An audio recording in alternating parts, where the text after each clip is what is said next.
Du jamais vu, des arbres brunis desséchés, des feuilles jaunies.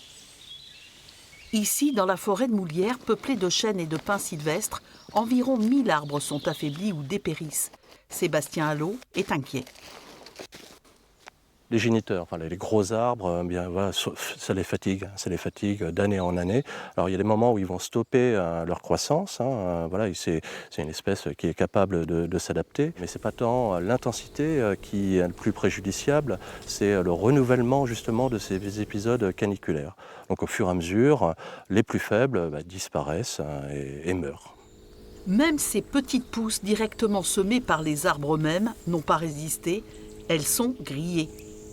Alors ça, ce sont des semis qui ont 1 à 2 ans, voilà, qui auraient dû se développer. D'ailleurs, les conditions étaient optimales pour qu'ils se développent, puisqu'on avait conservé des semenciers, enfin des parents, pour qu'ils restent à l'ombre cet été. La rapidité du changement climatique laissera peu de temps aux forêts pour s'habituer. Plusieurs voies sont explorées par les scientifiques, l'introduction d'espèces méditerranéennes mieux adaptées à la chaleur ou encore la diversification des essences. D'autres idées sont à l'étude. Dans une forêt, sur une parcelle, on aura moins d'arbres. On les mettra à une distance plus importante les uns des autres. D'une part, ils auront plus de lumière, ils feront de la photosynthèse et ils seront moins nombreux également à se partager l'eau qu'il y a dans le sol.